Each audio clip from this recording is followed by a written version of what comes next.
Hello, friends. According to the Center for Disease Control, 80% of Americans are now overweight or obese, pretty high percentage, and none of us want to be. So we're going to talk to you about how to actually get back in shape. I'm going to bring on Melissa Schreibfeder, who is an expert on this topic. Thanks for coming on. You have worked a lot with weight loss resistance because so many people try to get in shape and then they're like, well, it's just not working. I thought I did everything right. And maybe I'm just supposed to be this way. But you don't have to be. So thanks for coming on and tell us a little bit about your background. Yes, absolutely. Thank you so much for having me. And it's good to see you again. So I could talk weight loss resistance in my sleep and my background. So I am a registered nurse. I left the dark side a long time ago after becoming chronically ill myself and then learning that you can actually use holistic modalities to heal the body. So this has become something that I am so passionate about. I opened up a functional medicine practice, which took off, and then working with individuals that were struggling with weight loss resistance kind of fell into my lap because so many individuals, especially women, are struggling with this. And I had a lot of success with that. And then I later opened up holistic functional medicine academies for nurses and general healthcare practitioners. So I opened up the Functional Nurse Academy and the Christian Functional Medicine Academy because, so many in healthcare are over the sick care model because we see that once people go on the whole pharma wheel, that you start one medication that doesn't fix the root cause, and then people just keep getting worse. And a lot of individuals in healthcare are waking up to that and want to learn about these holistic modalities and actually see people heal. Wow, that's amazing. I think that's very needed. So I'm glad you have that. And we're linking that program down below in my description. Take me through what you've learned about why weight loss resistance happens and how to fix it. Yes, absolutely. So if you ever hear your doctor tell you that you're overweight because you have fork to mouth disease, that doctor needs to be fired immediately. Don't go see a doctor like that. The majority of these cases, when you really truthfully are doing what you can to lose weight and the weight is not budging, many times it's a hormonal imbalance. And unfortunately, when we are working within the confines of our insurance, that's a whole different show. But insurance companies actually make more money the more chronic disease that we have. So a regular physician is not going to be trained in how to actually correct or test for underlying hormonal imbalances. I like to explain that they kind of have the handcuffs on them from the insurance companies because it's really not the doctor who is responsible for what they're ordering for you.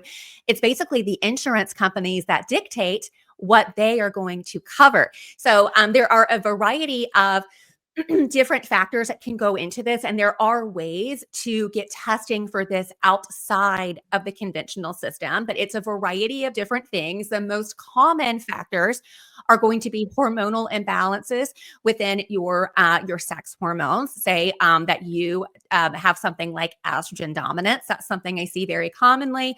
Another one is leptin resistance, which can cause your body to store more calories as fat. And then also you have things, other areas of metabolic disorder, such as, pre-diabetes, insulin resistance, also thyroid dysfunction, adrenal dysfunction. They can all play a role. And again, our hormones are everything is interconnected, guys. It's like playing dominoes. Something is off, and then you end up having multiple other areas that are off. But I really do believe that, and I see this all the time, God designed us to heal. He designed the human body to heal. But when we are living in environments that are not conducive to healing, the body has a hard time doing what it does best. Wow. Okay. So you mentioned estrogen dominance, which I think is what part of why we're seeing so many doctors prescribe synthetic testosterone, which we'll get into. But you mentioned leptin. What is that and what's its role? Yeah. So leptin it's basically a survival hormone.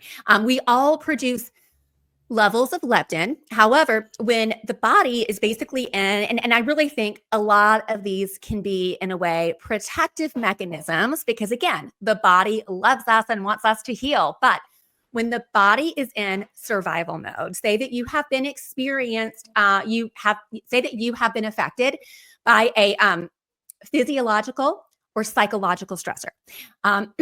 Say that you recently went through a divorce, like a really stressful event, or you have had a toxic exposure, such as something like mycotoxins, which can be from mold.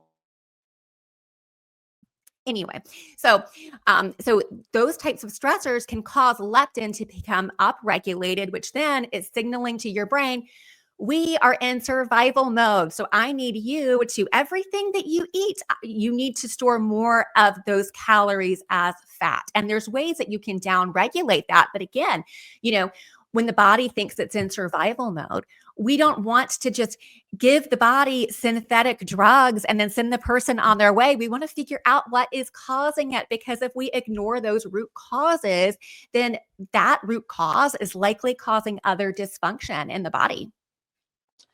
Okay, so if your doctor tests you and says you got too much leptin production, that probably means you have like chronic anxiety, which is rampant in America right now. So I'm so glad you're here to help us. But what does the typical doctor do as the solution? And now that you're out of the sick care system, what would you do? Okay, I'm going to try to not go on a rant here, but if you're seeing like a regular, I always call them the run of the mill doctors. If you're seeing a regular run of the mill doctor, they're going to be like, no, we don't need to test you for leptin. You're just fat, and fat people just have more leptin. That's not true. So per functional medicine, and again, if you're seeing a insurance accepting doctor, they're going to be like, oh, your insurance isn't going to cover this. We're not going to order it.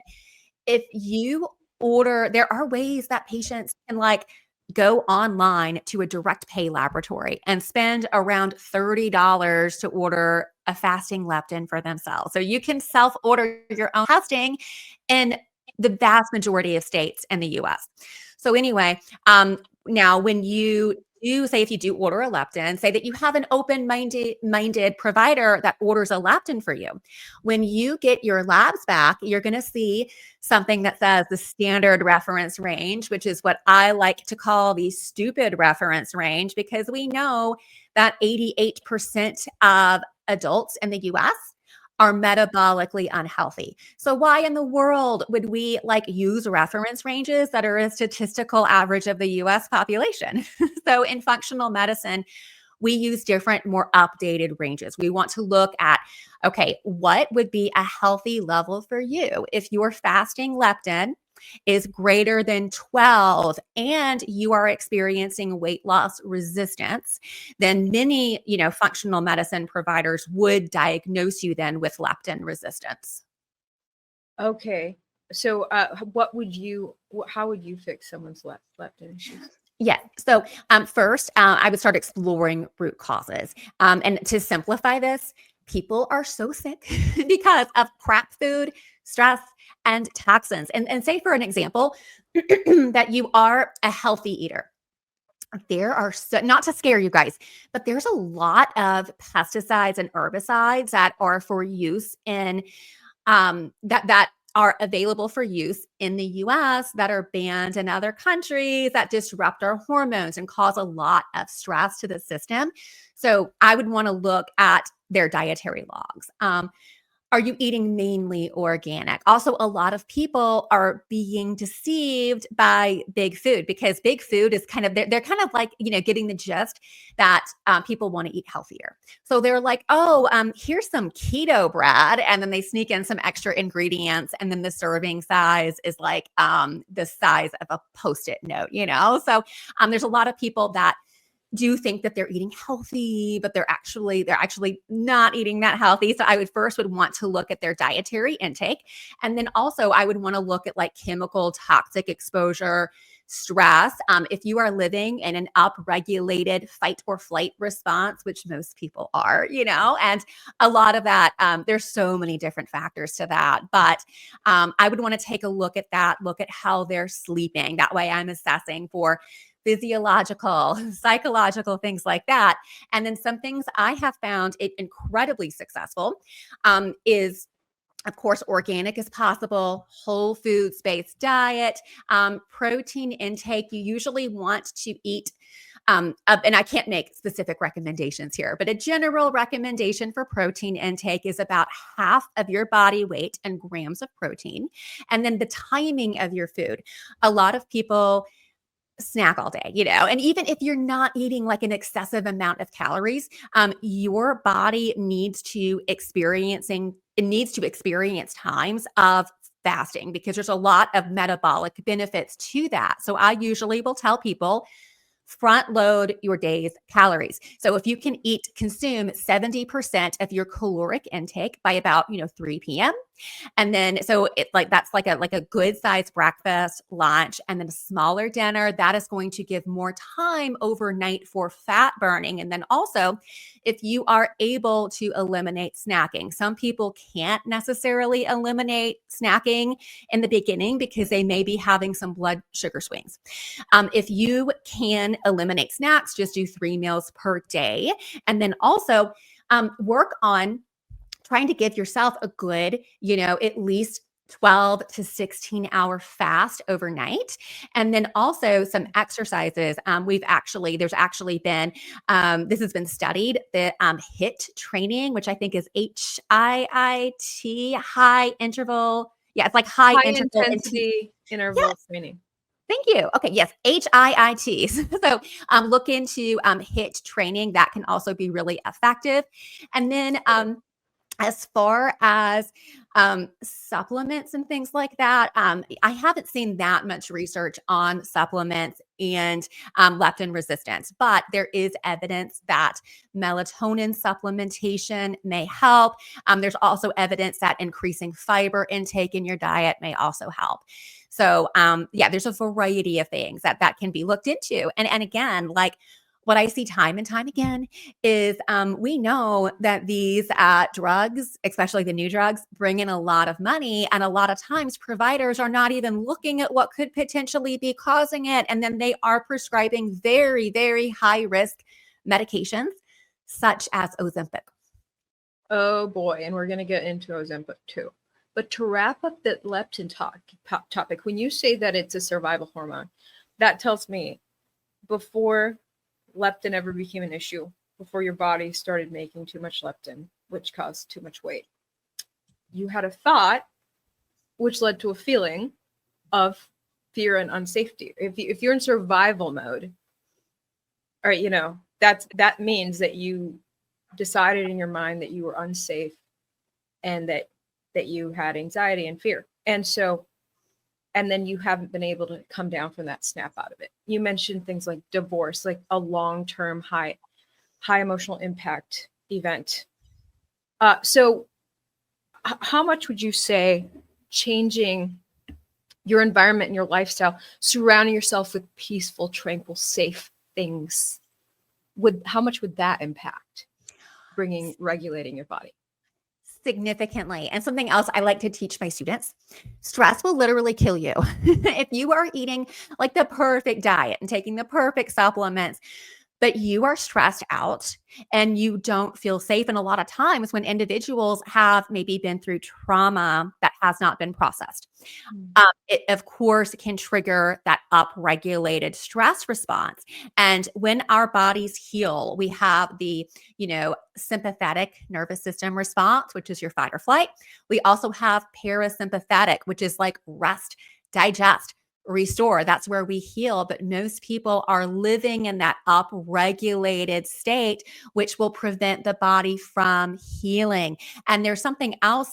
We know that our brains can get stuck in these negative feedback loops, and you see a lot of this with like, PTSD, people with chronic depression and anxiety and things like that. And we also know through the studies of neuroplasticity that we can actually rewire those neural pathways. So if you are an individual that is struggling with things like PTSD and anxiety, I highly recommend looking into limbic system retraining programs. These are actually exercises that you can do at home to help to rewire those pathways, really bring down that stress response. I've seen like a lot of success with it. Some resources for that. There's a program called DNRS, as in Dynamic Neural Retraining System. And there's also a Christian-based limbic system program called Christian Limbic System Retraining. Wow, I love that. I'm Googling what is limbic system retraining, and pictures of human brains are coming up. For some reason, I thought when I would Google, it'd be like physical exercises, but it's mind work. Yes. Well, exercise for your mind. Because again, like the brain, oh my goodness, like our brains are fabulous, guys. And like if you and honestly, like there's so much hope to have tremendous healing, Yeah. Right. Okay. Yeah. There's what I Googled. Yeah. And also if you're a person that's struggling with this, I think it's also always helpful because sometimes we get into our own heads and we're like, well, that's not going to work. That's a gimmick. But like, I would really recommend just looking up, going to YouTube, typing in limbic system success stories, because there are people that were struggling with like severely complex issues that are better now after doing some limbic system work. Oh, wow. Yeah, definitely check that out, you guys. I understand. Holistic is such a good word for this because it's every aspect of your body and lifestyle, I think, when you're trying to fix an issue and like that. So I mean, things that you're describing, like survival hormone, I feel like I felt that I have historically had an anxiety issue, and it's gotten so much better. And what's worked for me was putting on ultra positive audiobooks and podcasts, so that because the negative feedback loop in your mind, you can stop your mind from thinking that feedback loop and feed your mind with someone else's words that are extra positive. That was amazing, as well as ultra slow peaceful yoga is really good for me too. Okay, so I want to talk testosterone as well, because every doctors are like, you get testosterone. But before we get to that, I want to talk Ozempic, because staying on this right now, when we're talking about weight loss resistance, I feel like it's, Ozempic is the candy jar.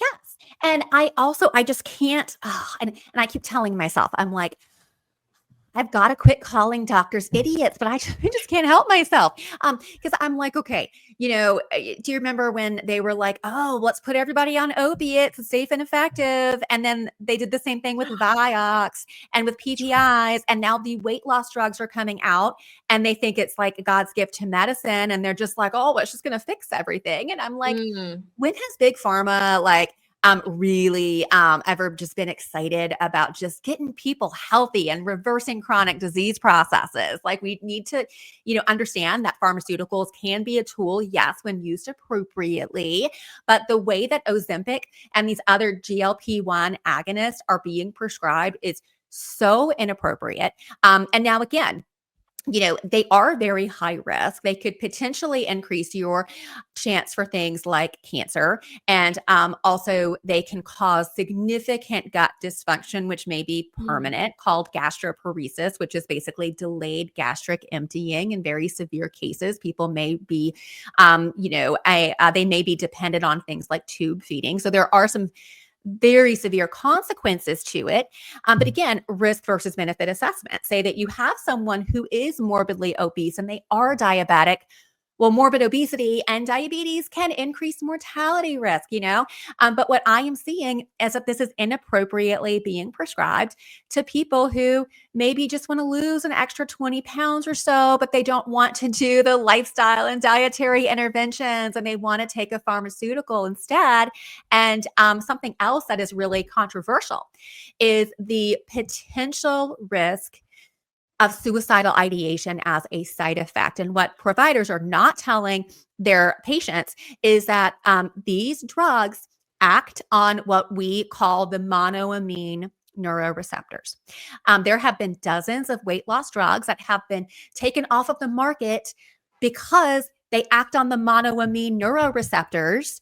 And when we have drugs that do that, the side effect is suicidal ideation. So when they did the trial for Ozempic, the drug manufacturers, they know this, and they are the masters of, manipulating their clinical trials to get the results that they want.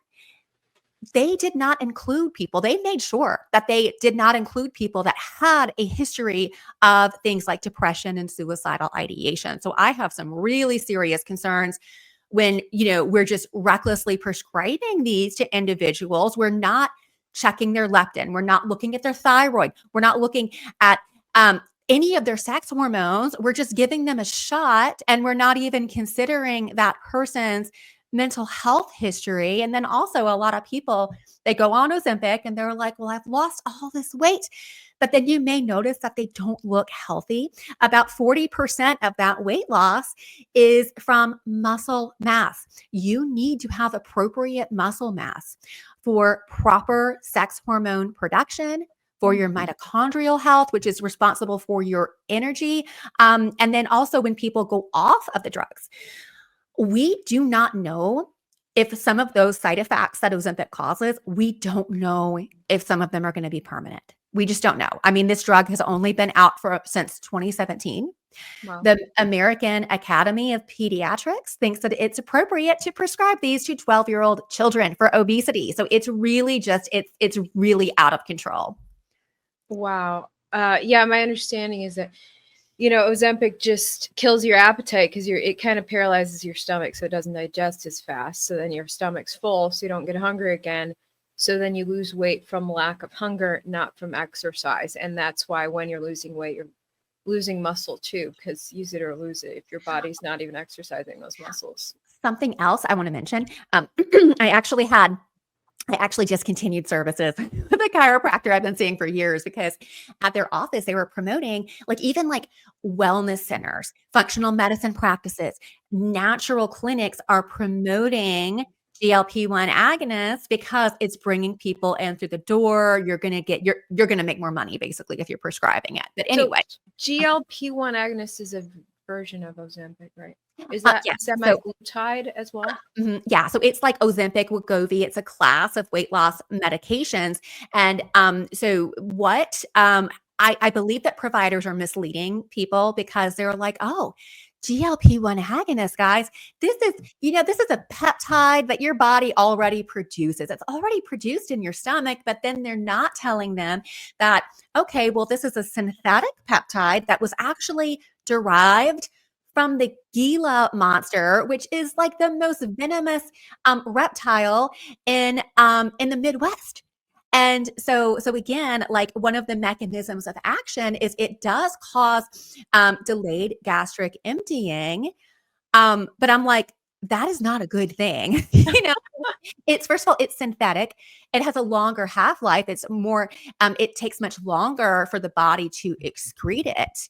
So, but there's a lot of deception because, it is being promoted kind of as, almost like it's like a natural alternative. And yeah, the side effects are just really rare, but we don't even know all the side effects. Wow. It seems like it's a Botox for your stomach because Botox paralyzes your face muscles. Ozempic paralyzes your stomach muscles, right? Oh gosh. Okay. So, you know what they're actually recommending because there's a little something called Ozempic face because it does cause muscle mass. So then people are noticing, they're like, well, my face looks wrinkly now. And then the doctors are like, oh, well, let's give you some Ozempic to fix that. Oh, You or can't keep up. some Botox to fix? Yes. Yes, Oh, this is why I find myself calling so many providers idiots, and then I'm like, "Oh, I need to be nice," but I'm like, I think that we need to call out the foolishness. Like, I just yeah. don't, and I understand that in some cases there may be appropriate use for it, but I mean, this like, and even you can't even I cannot turn the TV on without my blood pressure probably ramping up because I see these commercials and they're like, "Oh, your weight issues, it's not a problem with you. It's a problem with your healthcare." And then they're promoting these weight loss injections to the public. Wow. Okay, but if someone's like so obese and it's the obesity itself is creating even worse health issues, what if they just take Ozempic at least to get it under control and then maybe come off of Ozempic? Yeah, and and again, going back to the risk versus benefit, that is a situation that I think that it could be an appropriate use because again, morbid obesity can kill you. Morbid obesity increases your risk of cardiovascular disease and cancer and all kinds of things. And it's like if this person has tried other things and it's not successful, Ozempic could potentially extend years to their life. Yeah. Plus, okay, someone else who was taking one of these drugs, semaglutide, said that if you take it, it actually gets rid of your um, addictive tendencies. Like it because it gets rid of your addiction to food and as well as other things that you might be addicted to because it just kind of evens out your mood and your cravings, which is maybe a mental health positive that person thought. But you're saying there's potential for suicidal ideations as well. Are there mental health Um, positives with it? I would just always be extremely cautious when we're taking medications that can affect our neurotransmitters. And again, what that I have not seen that, but again, maybe it can help with addictive tendencies and things like that. But also, people that have addictive tendencies, again, you want to go back to the root cause of what's causing that. We know with like mental health issues, there is a gut brain connection. We know that a lot of our neurotransmitters are produced in the gut. We know that there are a variety of nutrient and mineral precursors needed for us to have sufficient enzymatic processes in the body and do things like produce our neurotransmitters. So like if somebody has addictive tendencies and things like that, there are other routes that we can go to evaluate like why that could be happening. I see. Okay, I wanted to ask you about testosterone. I think doctors even recommend that for weight loss because it actually helps you build muscle, and the more muscle you build, the less fat you gain, right? Correct. Yeah. So it's really important to have an appropriate, like a healthy amount of muscle mass. However, and again, I am not, like I don't want to be so far on the holistic side that I'm all like conventional medicine is evil. Because again, there is appropriate uses. However, if someone is not producing enough testosterone, I want to know why. And it is true that like you can take supplemental testosterone, but that testosterone, that is not the same testosterone that your body makes. The testosterone that our bodies make is perfect for us. And then also when the body is being given testosterone, the body's going to be like, oh, well, we're getting testosterone, so we don't need to make as much on our own, and then we kind of can alter that feedback loop. But in the human body, testosterone is produced from, you have like your, reproductive organs. We also have our adrenal glands, which also produce our androgen hormones, such as DHEA, which then go and convert to other hormones, such as testosterone and estrogen and things like that. And when I see that someone's, usually if someone needs supplemental testosterone, that's not going to be the only hormonal balance that they have. So I would want to look at their master stress hormone, which affects all other sex hormones, their cortisol. I would want to assess that. We also know that there are certain chemical exposures that people can be exposed to that we know are endocrine disrupting chemicals. When we are exposed to endocrine disrupting chemicals, that can really impair how our bodies are able to sufficiently produce sex hormones. Another factor, and again, this would also be another show, but statin drugs, cholesterol lowering drugs, very controversial drugs that were recommended based on quite a bit of fraudulent literature. These drugs lower your cholesterol. Cholesterol is an essential building block to sex hormones such as testosterone. So again, I mean, you can use it and maybe you'll feel better, but I'm like, back to the whole root cause, whatever was causing you to produce insufficient testosterone is going to be causing other issues.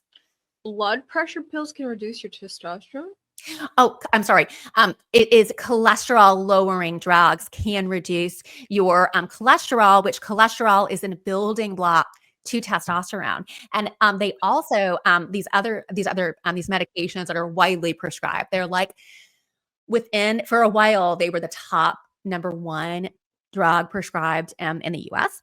And they also increase your risk of becoming diabetic, which then is going to cause you to gain more weight. So, and this is something else. Whenever I see a new client and they have a whole list of symptoms, I'm like, what medications are you on? And I research each and every medication because a lot of times the medications that they are on are causing these new health conditions that they have. Wow. I have a friend who got on testosterone, and I guess he didn't like what it did to him, so he got off of it. And he said his natural testosterone went to zero because his body had stopped remembering how to make its own testosterone because he had been on prescription testosterone. So he said he just started getting fat and crying all the time. So he got back on synthetic testosterone. So it's like, yikes, like maybe never get on it to begin with. But I believe in the body's healing ability, its ability to relearn how to make testosterone though, right? Yes. And you also want to make sure that your body has those essential building blocks because, again, nutrient deficiencies are a big deal in our country. Because, again, like the soil isn't as healthy as we spray all kinds of crap all over our crops these days. And the soil isn't as healthy as it was when like our grandparents were growing up and like eating off of the vine and their farms. A lot of us, there's a lot of like processed packaged foods. Say that you go to the grocery store, say you go to Whole Foods and you get organic produce. How long has that produce been sitting on the shelf for? I mean, we are designed to eat the foods that, God created foods that we are biologically designed to eat. We're not eating the foods like we're meant to be. And then also, because of all of the chemical exposures that we have in, and again, not to be scary, but like in air, food, and water, that causes gut issues. I mean, there's so much herbicide, glyphosate sprayed everywhere, which we know causes intestinal permeability, which then can impair your absorption of nutrients and minerals. And one of the essential nutrients that you need to produce testosterone is zinc. A lot of people are low in zinc. So again, like when I see someone and like when people go to see functional medicine, they're kind of like at their wits' end because nothing else is working. And I can't even explain to you like how much recovery I have seen just from like teaching people about these things, like clean up the toxins, like go to your like local farmers markets and get like organic produce. It does cost more to eat healthier, but in the long run, like bird's eye view, if you are like putting money towards like healthy foods, you will end up like your chance of becoming dependent on pharmaceuticals like is it's going to be a fraction of that if you continue with like the standard American diet and things like that. But really like improving diet, working on the gut health,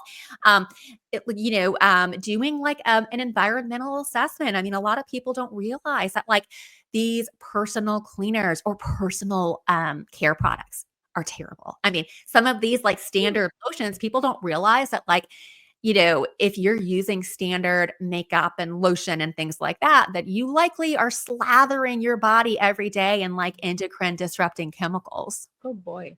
Oh boy. So Yeah.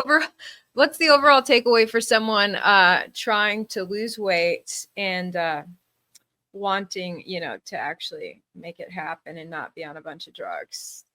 Yes, yes. So, and I always tell people because again, like hearing about all of this stuff, it's kind of like, whoa, like that's a lot. And we don't ever want people living in fear because then we know that's going to make it worse. So I tell people, I'm like, yes, go out with your friends. Don't like be scared of everything, but what is in your home, make sure that like your cleaning products are free of chemicals. I mean, you could do like water and vinegar. You don't need to do all these like expensive cleaning products, but make sure that you're not spraying chemicals in your home. Mm. Having organic food is a must. I cannot stress how important that is. And I know it's expensive. So definitely go to the environmental working group and look up the Dirty Dozen Clean 15. There's organizations that are picking up the slack from FDA and they're actually testing produce to be like, okay, what produce are safe to eat conventional that aren't typically sprayed, things like bananas and avocados. Also, so making sure that you have a good water filter. In the US, we're one of the only countries that is like fluorinating our water. It's not healthy to be consuming fluorinated water. And also, there's a lot of other, we know that America takes over 70% of the world pharmaceutical supply. There are byproducts of that that end up in our water supply. So you want to make sure that you actually like it is worth the investment to get a good water filter, or start doing, spring water or something like that. But, if you're doing just a regular, like a Brita filter, it doesn't filter very much. Same thing Wow. with like the fridge filter. So you want to make sure you're getting plenty of water. Again, about half of your, body weight in ounces of water because you want to flush all of the stuff out that you're getting exposed to. And then if you're able to, front load the day's calories, incorporate some intermittent fasting, then I think those are really important tools. And again, exercise as well. I mean, like being able to exercise for at least 30 minutes per day to where you're able to get your heart rate up. That's a really good start. And again, the body wants to heal, but we need to give the body what it needs to heal. If we give the body the essential nutrients and remove the toxins, the obstacles that's preventing the body from healing, then we can make a lot of progress. Wow, yeah. So, I mean, the easiest way to make sure you don't have toxins in your food is don't get the packaged processed foods, at least just plants, fruits, veggies, and meat, ideally organic. Yes. And if anybody is telling you that Impossible Burgers are healthy, they don't know what they're talking about. Stay Absolutely. away from like the plant-based burgers that have like 1,000 different ingredients in it. When people are like, or the experts are like, oh, meat's unhealthy for you. Those studies were not differentiating between like meat on, a McDonald's Big Mac versus, grass-fed organic meat. High quality meats are very healthy for you.